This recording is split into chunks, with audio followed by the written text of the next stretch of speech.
Les actions que nous avons mises en œuvre ont porté quelques fruits. Nous aurions souhaité que cela fût mieux, mais on dit chez nous, il arrive que le crocodile se nourrisse de crevettes. Donc, comme vous l'avez dit, rien ne se fait sans le divin. Et nous avons constaté que le divin a écouté nos vœux. Et j'ai même osé dire et mettre sur une plateforme que ces derniers temps, Dieu est UFC.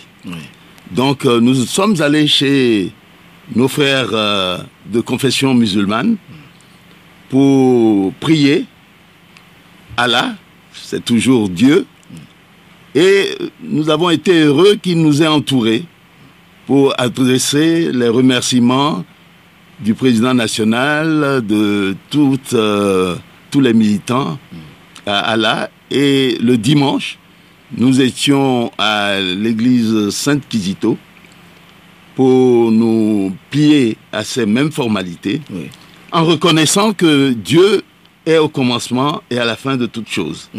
Donc, c'était là l'objectif. C'était là l'objectif. Mais quand même, c'est, on dirait quelque chose que le parti au pouvoir uni a l'habitude de faire. Et pourquoi l'UFC lui emboîte typiquement le pas? Non, mais l'UFC s'adresse toujours à Dieu. Remarquez par exemple le 13 janvier, nous allons souvent demander une messe pour remercier Dieu et confier le repos de l'âme de notre patriarche, le président Sylvanus Olympio, à la miséricorde de Dieu. Donc, je crois que tout humain se doit, à un moment donné, de reconnaître que c'est le Créateur qui est à la commande de toutes choses. Aujourd'hui, l'UFC est à l'Assemblée nationale et constitue le premier parti d'opposition, le premier parti parlementaire de l'opposition, c'est-à-dire première force de l'opposition au Parlement. Mais quelle appréciation faites-vous du paysage politique aujourd'hui, au lendemain du scrutin législatif du 20 décembre? On a cru que vous avez fait un lapsus tout à l'heure en disant l'UFC le premier parti de l'opposition. Vous ne vous avez pas trompé. L'UFC est le grand creuset de l'opposition togolaise. Et ce n'est pas feu Eyadema. Si on pouvait encore interroger les morts, qui dirait le contraire? Donc, c'est vrai. Maintenant, le paysage politique togolais, les Togolais doivent se réjouir de ce que, sans que nous y ayons pensé, à l'occasion des dernières élections du 20 décembre, la classe politique s'est totalement rajeunie, s'est totalement transformée. Et j'ai pu observer que tous les partis ont renouvelé presque, surtout au niveau de la représentation parlementaire, ont renouvelé leurs représentants. C'est ce que l'UFC aussi a fait, quand vous savez que le président de notre groupe parlementaire a encore moins de 40 ans. Donc, c'est une bonne chose. Maintenant, le paysage politique, je crois que le paysage politique va se décanter. Ces dernières années, nous étions confinés dans une posture de combat. La politique, ce n'est pas le combat. Mais la politique, c'est un combat d'idées. Un combat d'idées, voilà. Mais ce n'est pas un combat de muscles, d'injures. Non, au contraire. Il faut, un gentleman civilisé, s'asseoir autour d'une table, et c'est normal que les humains ne soient pas dans la pensée unique. C'est normal, même les jumeaux n'ont pas toujours les mêmes pensées. Donc, ce n'est pas parce que quelqu'un n'a pas la même position que vous qu'il faut s'injurier, il faut rentrer dans le combat. Bref, c'est pour dire que je crois que, surtout à la représentation parlementaire, Oui. les débats connaîtront beaucoup plus d'apaisement, les débats seront beaucoup plus civilisés, les débats seront menés dans un esprit non de combattre quelqu'un, mais des débats complémentaires. Des débats Pour le complémentaires. bien de notre pays. Des débats complémentaires, mais que répondez-vous à ceux qui estiment que c'est parce que la récente crise qui était due à cause de l'absence de réformes et qui a poussé la C14 à ne pas participer à cette élection, qui vous a balisé ou bien offert ces sièges-là sur un plateau d'or?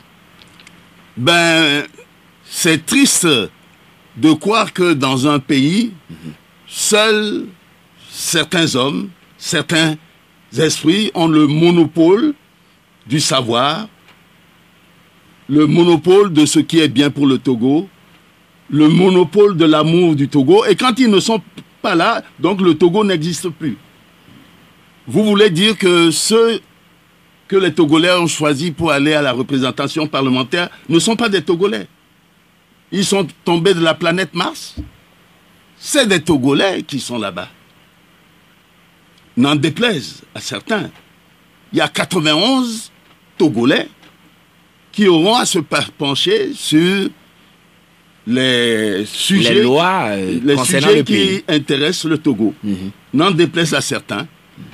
Et oui, alors, Maître Romao, vous avez pendant longtemps côtoyé ceux-là aujourd'hui qui ne sont plus dans la même dynamique, c'est-à-dire partageant le même point de vue concernant la chose politique que vous, mais quand même, pourquoi, comment trouvez-vous le fait que vos camarades de l'ANC, disons de la C14 dans son ensemble, n'aient pas pu prendre part à ces élections du 20 décembre? ouais, ben, j'avoue que je crois que c'est tout le pays qui se pose la question. Oui. C'est-à-dire que la politique, ce n'est pas de la haine. La politique du non, non, non, non, non, non, fait que parfois vous avez les esprits perdus et vous allez dans le mur. Personne ne peut comprendre que des partis politiques normalement constitués puissent interdire à leurs militants de ne pas aller prendre les cartes d'électeurs. Est-ce qu'une carte d'électeur a une couleur? Est-ce qu'il y a un citoyen qui va dire qu'au moment où je suis allé prendre ma carte d'électeur, on m'a demandé de quel parti politique j'étais membre? La carte d'électeur, elle est neutre. Quand vous l'obtenez, c'est une carte citoyenne. J'aime même à dire que vous avez certains de nos compatriotes, qui ont quitté le pays, qui sont allés dans d'autres pays, ont pris la nationalité de ces pays-là. Et quand vous leur demandez, il y en a qui vous diront, je suis belge, je suis français, je suis italien. Pour savoir s'ils le sont vraiment, demandez-vous leur, est-ce que vous avez la carte d'électeur de ce pays? Sachez que jusqu'à présent, les Africains ou les étrangers en France cherchent à pouvoir participer aux élections locales. Mais la France ne s'est pas encore prononcée. C'est quand vous avez la carte d'électeur dans un pays que vous êtes vraiment citoyen. C'est-à-dire, chaque fois que le pays va prendre de grandes décisions sur son avenir, à travers les urnes, vous êtes présent. Quand vous n'avez pas de carte d'électeur, oui, vous pouvez avoir un passeport, vous avez une carte nationale d'identité, mais vous ne participez pas au débat qui conditionne la vie de ce parti. Alors donc, la question que vous avez posée, c'est regrettable, parce que ces leaders, s'ils s'étaient abstenus eux-mêmes de prendre la carte d'électeur, mais ils ont poussé des citoyens qui peut-être ne comprenaient pas à ne pas avoir ce sésame Ils avaient soutenu leur appel à ne pas aller se faire enregistrer par le fait que les conditions n'étaient pas optimales ni très claires ou transparentes. Quand est-ce que les conditions ne sont plus devenues transparentes? En 2015, quand ils sont allés aux élections présidentielles, est-ce que les conditions ont changé? À cette époque, vous étiez vice-président de la CENI, on avait parlé de fichiers corrompus mais consensuels. Laissez-moi rire. Aujourd'hui, à l'occasion de ces élections, le fichier a été totalement vidé. Chaque fois que vous entendez parler de recensement, c'est que tout ce qui existait avant est mis à plat.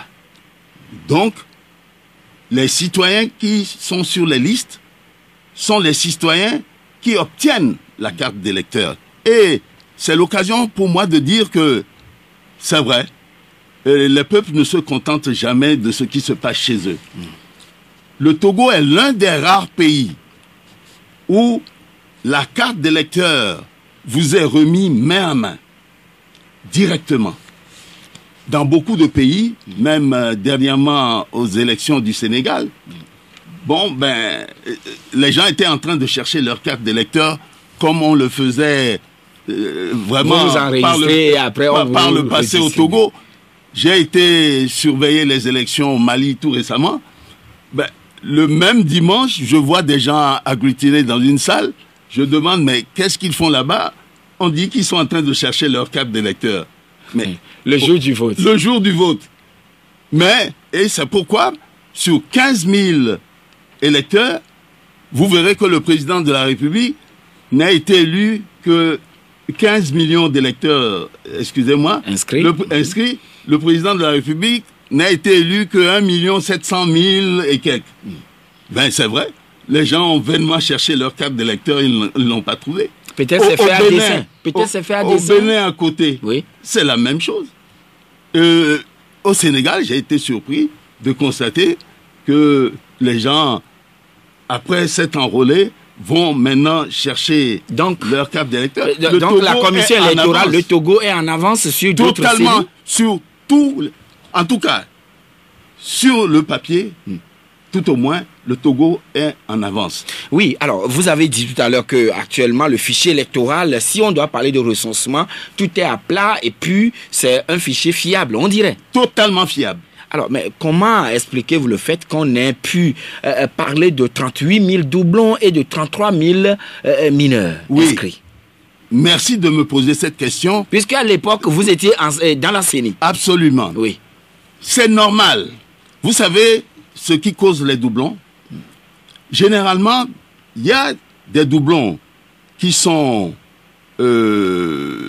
faits de mauvaises intentions pour tricher. Mais la plupart des doublons, qu'est-ce qui se passe? Vous allez vous faire enrôler. Et vous voyez que la photo n'est pas bien sortie. Ou bien, votre collègue a une photo beaucoup plus belle. Vous rentrez ailleurs, vous prenez encore une autre carte pour avoir une meilleure photo. Mais à partir du moment où vous donnez le même nom, vous avez la même photo, vous avez les mêmes empreintes digitales, bon, c'est vrai que l'on constate, mais une fois qu'on fait le rapprochement que nous appelons le rapprochement AFIS, mais on constate tout de suite que c'est la même personne qui est allée se faire enrôler dans 36 000 bureaux de vote. Et qu'est-ce qui se passe? Le système est tellement fiable que tout de suite, on constate que c'est la même personne et c'est votre dernier enrôlement qui est pris en compte. Tout le reste est annulé. Bon, maintenant... Le reste est annulé comment? Supprimé de la base de données ou comment? Non, mais... C'est annulé simplement? Oui, mais vous n'êtes pris en compte qu'une seule fois. C'est votre dernier enrôlement qui est pris en compte. Tout le reste est supprimé. Puisque c'est le même nom, c'est la même empreinte digitale. Les autres sont totalement détruites.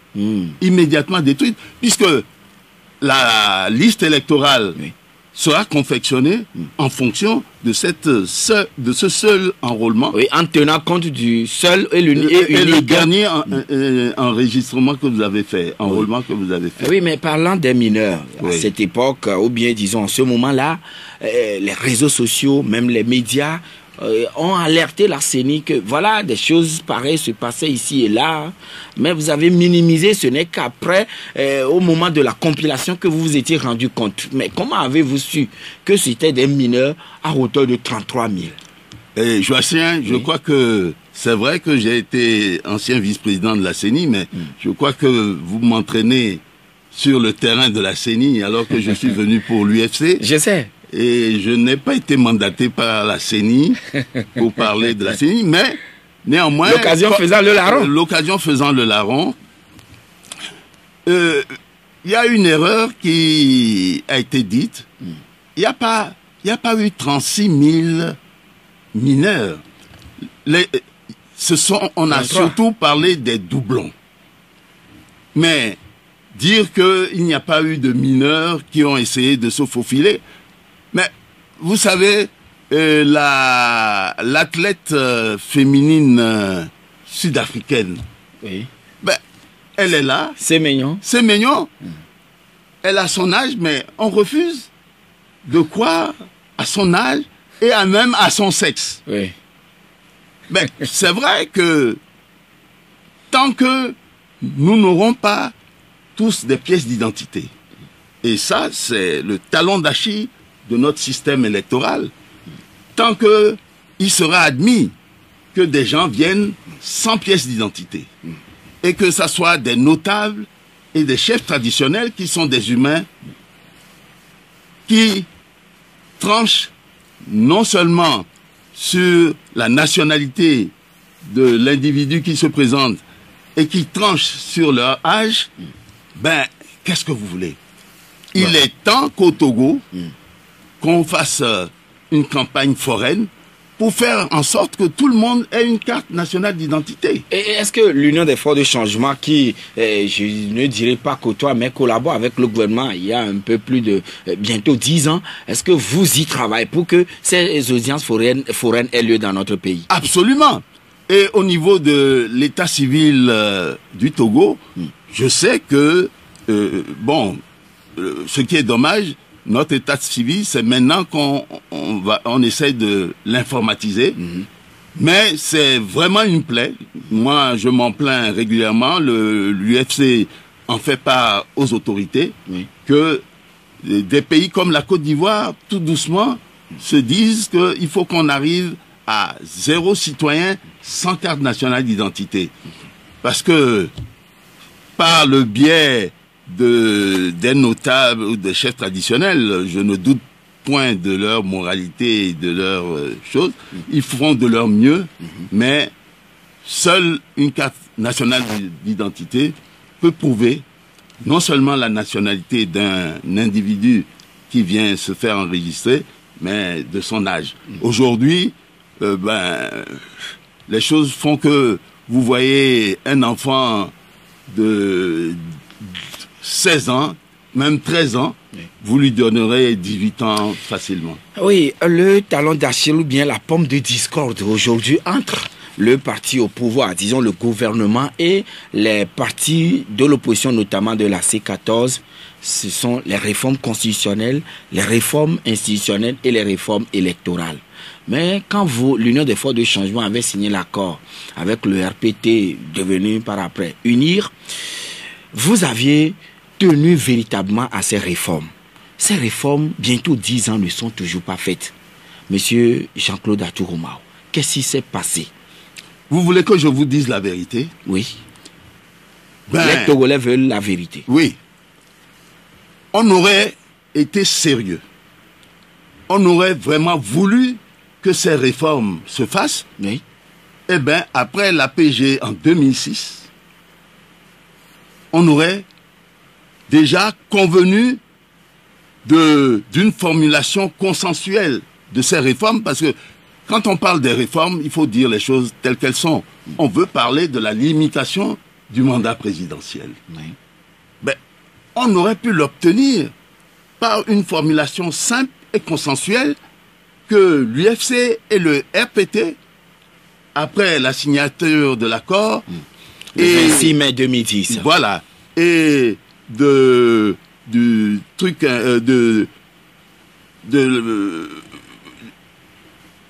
la structure paritaire mise en place, nous étions parvenus avec le RPT à la limitation des mandats aux 2 tours, et même on a poussé jusqu'à convenir du régime politique, le régime présidentiel. Je dois dire ici que c'est cette entente UFC-RPT qui a fait que, au niveau, surtout, il faut l'avouer, et il faut lui rendre cet honneur, du président Faure, qui a accepté qu'on puisse discuter de la limitation des mandats. Parce que quand il est arrivé au pouvoir, il faut dire les choses comme elles sont, il a trouvé une constitution dans laquelle il est mentionné, au niveau du président de la République, le président de la République est élu pour 5 ans, point. À la ligne.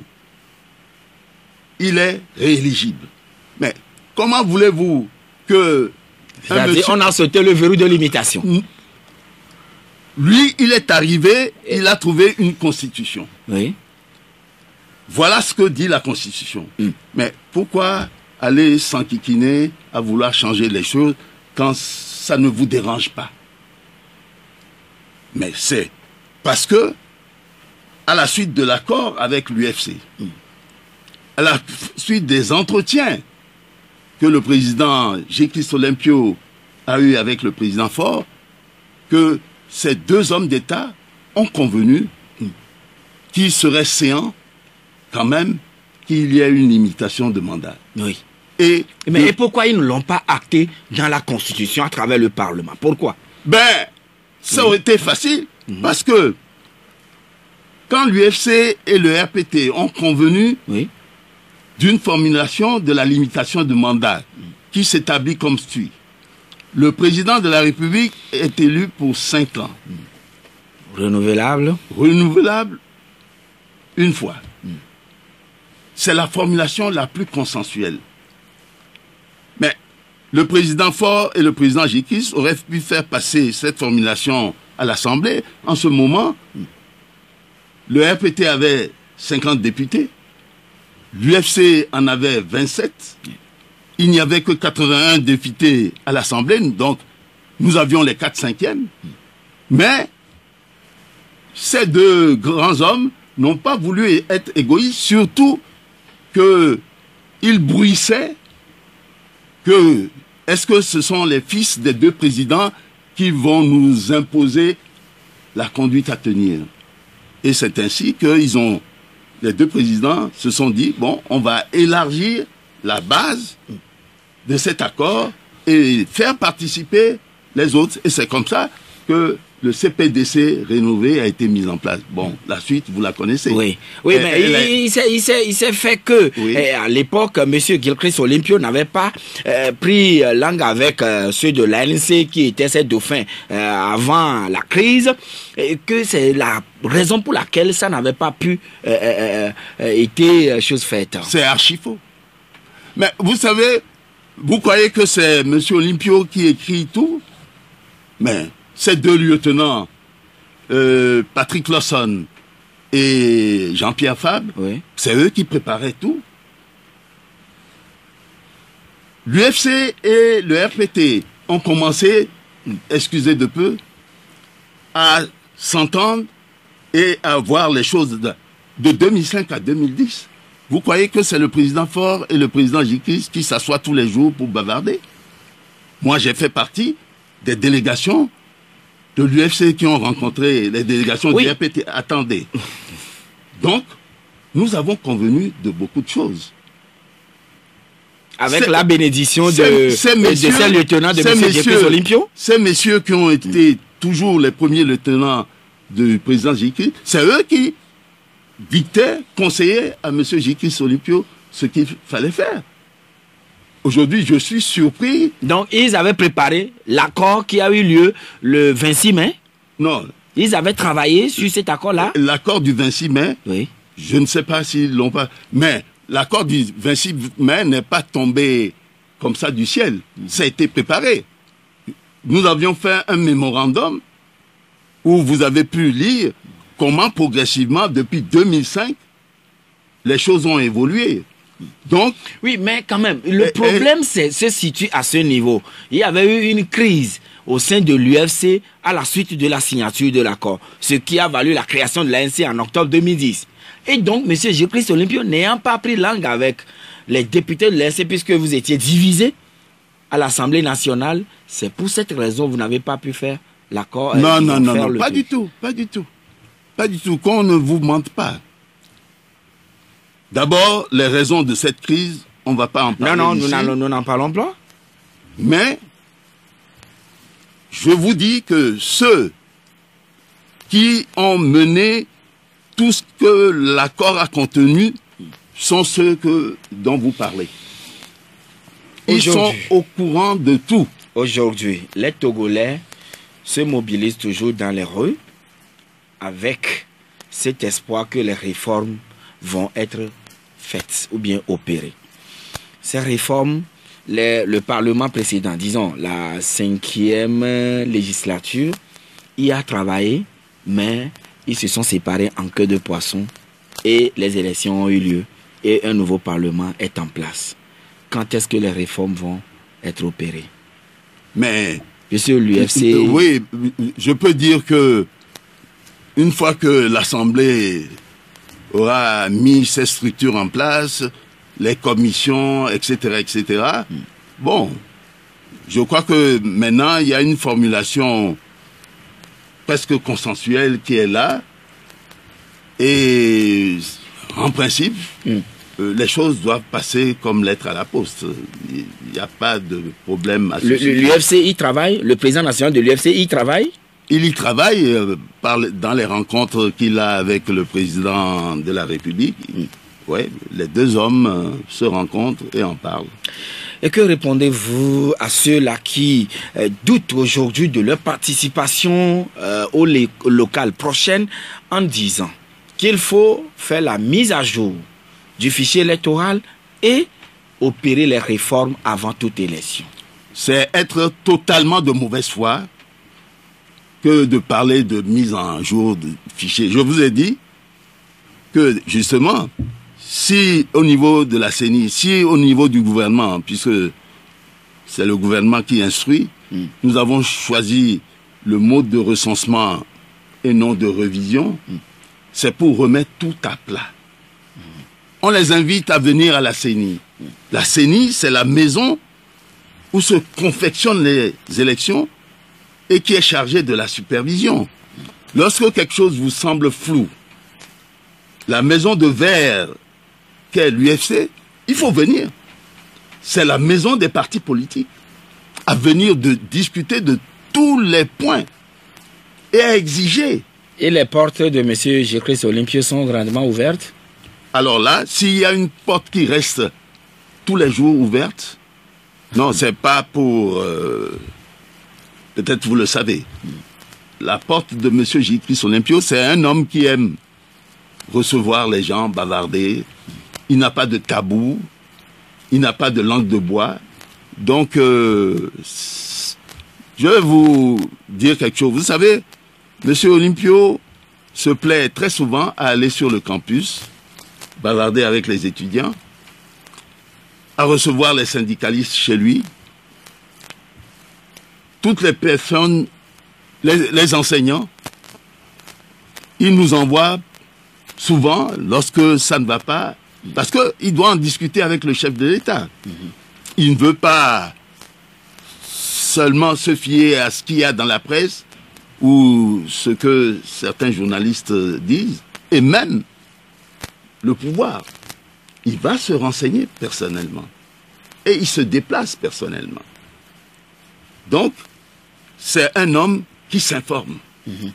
Mais la chance qu'il a par rapport à d'autres, c'est que lui et le président de la République se sont créés une passerelle pour se voir, pour se rencontrer. C'est curieux que ils se rencontrent, ils discutent, j'espère, de la vie de la nation. Et pourquoi ça traîne et il y a encore je ne dirais pas des oppositions, mais des voix qui sont des voix dissonantes par rapport à ce que les deux seraient en train de dire. C'est-à-dire, expliquez-vous. Alors, pourquoi ils n'arrivent toujours pas à transposer dans le concret ce qu'ils sont en train de dire entre eux deux, qui sont des responsables politiques, pour que la vie de la nation puisse avancer. Je viens de vous dire tout à l'heure que dans le comité de suivi mis en place par le RPT et l'UFC, mais se sont mis d'accord sur beaucoup de choses, mais ils ont été vivement critiqués par d'autres partis qui se demandent si c'est à eux de diriger la nation. Et comme je posais la question tout à l'heure par rapport à la mise à jour du fichier électoral, d'autres Togolais ou certains Togolais, depuis décembre jusqu'à ce jour, auraient déjà l'âge requis pour être électeurs. Donc le fichier ne sera plus révisé? Il y a une règle qui dit que pour qu'il y ait révision, d'abord, la révision, c'est l'enrôlement des nouveaux majeurs, ceux qui viennent d'avoir 18 ans, et on en profite souvent pour permettre à ceux qui ont des raisons vraiment plausibles pour n'avoir pas assisté aux enrôlements passés. Donc, il y a une règle, il faut au moins 6 mois entre 2 scrutins pour qu'il y ait occasion de révision, parce que l'on pense que le scrutin à l'occasion du scrutin qui vient de passer, on a pratiquement enrôlé ceux qui sont en passe d'avoir l'âge d'être enrôlés. Donc, tout dépend. Si les élections locales ne se passent pas avant les 6 mois, il se peut qu'il y ait une révision. Il se peut qu'il y ait une révision. Et la chance serait, ou l'appel sera tendu aussi à la coalition d'appeler ces militants à aller se faire enrôler? Là, comme je ne suis pas aux commandes. Oui, maintenant, qu'est-ce que l'ancien chef de file de l'opposition n'a pas pu faire? Et actuellement, l'UFC, dont le président national, évidemment, est chef de file de l'opposition, compte faire. Mais c'est formidable que dans un pays, parce que ce n'est pas sûr, que l'on donne une certaine place à l'opposition.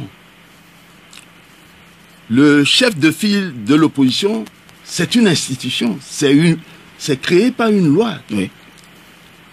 Et dans le décret d'application, cet homme qui est le représentant ou le président du parti qui a obtenu le plus de sièges au Parlement, l'État lui reconnaît une certaine position nécessaire à l'harmonie dans le pays.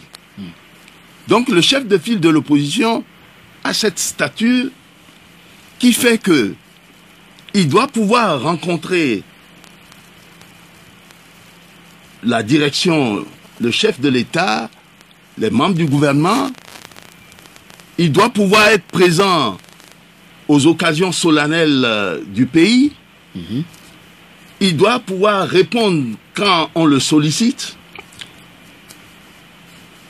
Il participe au bien-être de la nation, à la conduite des affaires du pays. Et il ne doit pas se mettre en posture de boxeur comme si on était sur un ring. Mais ce n'est pas tout. Attendez. Oui.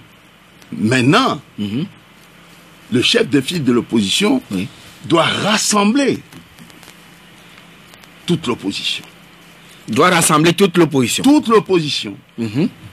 Sans dissection aucune. Je veux même vous dire que pour pouvoir être bien dans cette posture, vous voyez que nous ne sommes pas au gouvernement. Alors que nous avons notre accord de partenariat qui continue, mais pour mettre tout le monde à l'aise et pour pouvoir rassembler tout le monde, Et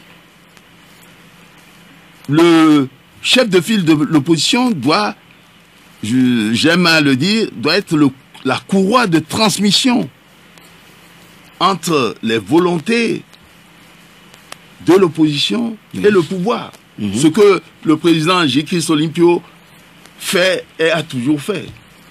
Donc, cette posture de chef de file de l'opposition, il l'a depuis Mathusalem. Ah bon? Oui, depuis Mathusalem. Et maintenant, maître Jean-Claude Atou-Romao, une question que les gens se posent, c'est sur la base peut-être des constats, je ne saurais le préciser, mais quand même ils disent que l'UFC depuis un bon moment ne lutte pas pour pouvoir conquérir le pouvoir, mais il attaque l'ANC, ou bien l'ANC constitue son adversaire. Non, pas du tout. Qu'est-ce que vous en dites? C'est plutôt l'ANC qui a méprisé l'UFC, a dit beaucoup de choses sur l'UFC, mais l'UFC a autre préoccupation. Vous voyez un homme de la stature de J-Christ Olympio dans son combat, que l'ANC, dirigé par un de ses fils spirituels, qui se mettent à l'attaquer. Vous avez déjà entendu M. J-Christ injurier quelqu'un? Non, mais... Vous avez déjà entendu... Est-ce que cela suppose que très bientôt, nous allons revoir M. J-Christ Olympio, M. Jean-Pierre Fabre, M. Patrick Lawson, Maître Isabelle et puis Maître Do, Georges Lawson, tous ensemble? Vous savez que M. Olympio a envoyé des missiles dominici auprès de Jean-Pierre Fabre, de tout le monde, et il est toujours dans l'attente qu'un jour, ses fils spirituels lui reviendront.